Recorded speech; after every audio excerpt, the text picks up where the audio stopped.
Buenas noches y estoy encantada de estar aquí con todos ustedes y de presentar a Jennie Lincoln. Gracias. Unas breves palabras. Un año más quiero agradecerle al Inter-American Institute for Democracy, a su director Carlos Sánchez Berzaín y a Tomás Regalado, su presidente, a Patricia Rangel y a todos los que hoy tienen que ver con esta institución. En nombre de mi esposo, Carlos Alberto Montaner, este premio a los defensores de la libertad y la democracia en las Américas, que hoy reconoce la labor de Jennie Lincoln y por ende la labor del Centro Carter que ella representa. Como todos ustedes saben, el Centro Carter es una organización independiente que promueve y vela por el buen funcionamiento de la democracia en todo el mundo.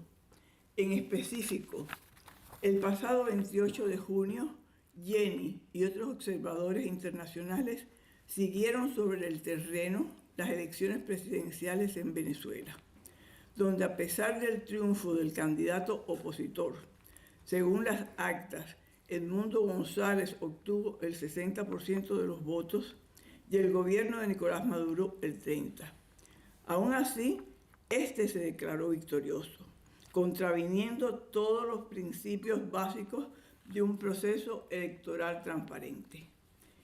Pero la oposición venezolana, respaldada por los datos que facilitó el Centro Carter, al presentar las actas de elecciones, pudo denunciar ante el mundo que el presidente electo por los venezolanos es Edmundo García y no un gobierno aferrado al poder a toda costa y que ha provocado el éxodo de casi 7 millones de venezolanos.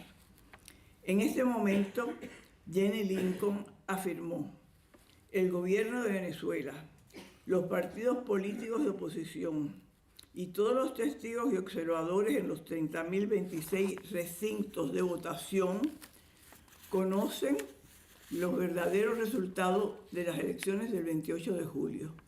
Los representantes del Centro Carter, fundado en el 1982 por el presidente Jimmy Carter y su recordada esposa Rosalind, consideran que la elección en Venezuela no fue democrática. Era la última palabra de esta prestigiosa institución sin ánimo de lucro y la comunidad internacional ha avalado su intachable valoración. Gracias a la labor y dedicación de personas como Jennie Lincoln, hay recursos para defender la democracia y los derechos humanos en América Latina y en otras partes del mundo bajo amenaza de dictadura. Hoy, los venezolanos y la oposición democrática venezolana se siente arropada y validados por sus esfuerzos y por lo que representa el Centro Carter para la defensa de la libertad. Por eso nos sentimos honrados de tener a Jennie Lincoln entre nosotros y de entregarle un premio tan merecido. Un aplauso para ella.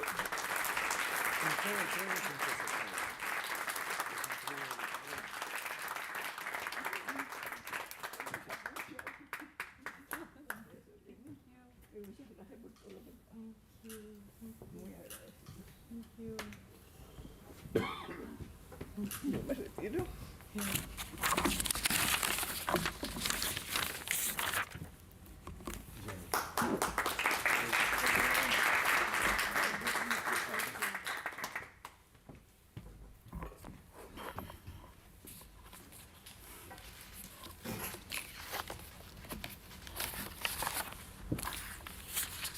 Muchísimas gracias. Me da pena hablar en inglés después de toda la noche en español, pero voy a hablar en mi idioma natal de Ohio.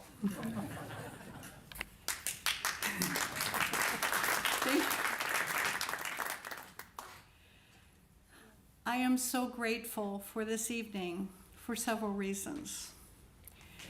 First of all, for the recognition, thank you so much, and the beautiful words, Linda, referring to a very recent experience But I thank you also for the recognition of, like several of you here in this room, for having fought for freedom and democracy in Latin America for a long time. I mentioned that I'm from Ohio, and someone asked me earlier, how did you learn Spanish? And I came from a small town in Ohio where there was no Spanish-speaking person nearby. So over the course of a career, I became passionate and very much in love with Latin America and the relations between the United States, my country, and Latin America, and that brings me here tonight. It's such an honor to be in the same sentence with Carlos Alberto Montaner, much less to be here to receive this honor. When I began my career as a young political science professor several decades ago, I had the chance to meet him in Costa Rica in the 1980s. His passion and dedication to the principles of freedom and democracy marked me then, and I carry them with me today. At that time, I thought sure that he would return to his beloved Cuba when democracy would be restored. Our paths crossed again later in 1990 when President Carter led an election observation delegation to Nicaragua. At the time, I was the deputy to Robert Pastor, and I think some of you in this room will remember Bob Pastor in Latin America as well. Democracy prevailed in Nicaragua that year with the victory of Doña Violeta over Daniel Ortega. The 1990s saw a path toward restoration of democracy in Latin America, and Carlos Alberto Montaner was a critical voice for freedom and democracy in the region. He continued to wage the struggle against tyranny and oppression over the next decades, but sadly, he never got to return to his beloved Cuba. In a tribute to his legacy, Álvaro Vargas Llosa wrote of him, a great Cuban patriot who fought with the pen, not the sword. His lesson for me and us today is words matter. Messages can be critical. The struggle today for freedom and democracy means that we cannot shrink away from the tyrannical messages and actions of the authoritarian wave moving across the hemisphere today. 2024 has seen an increase in the return to authoritarianism that has put democracy at risk in far too many countries in the region. The presence today of the daughters of Fernando Villavicencio is a prime example of what I'm saying. Repressive laws are impinging upon individual and collective rights. Exponential growth in information technology has fed campaigns of disinformation. Elections have been challenged as fraudulent by competing sides ahead of an election. Confidence in government institutions has been undermined in part by corruption.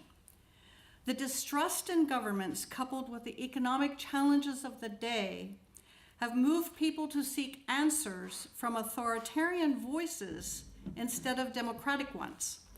Therefore, it is critical for us, for those of us whose values of democracy that respect the choices of the majority, but protect the voices of the minority, guarantee individual freedoms and human rights, must not only stay in the game, but we must increase our efforts to combat this trend toward authoritarianism. The arrogant rejection of the will of the Venezuelan people in a democratic process by a government that broke its own rules in an attempt to stay in power is the most recent example. This award inspires me to continue to push the message that promotes and cultivates democracy in our hemisphere, which is the mission of the Inter-American Institute for Democracy.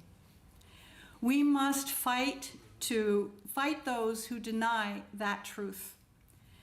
This gathering today not only honors the legacy of Carlos Alberto and Montaner, but reminds us of this responsibility that we have to protect and defend the freedom that democracy gives us. Thank you for this generous recognition. I am deeply humbled. Thank you.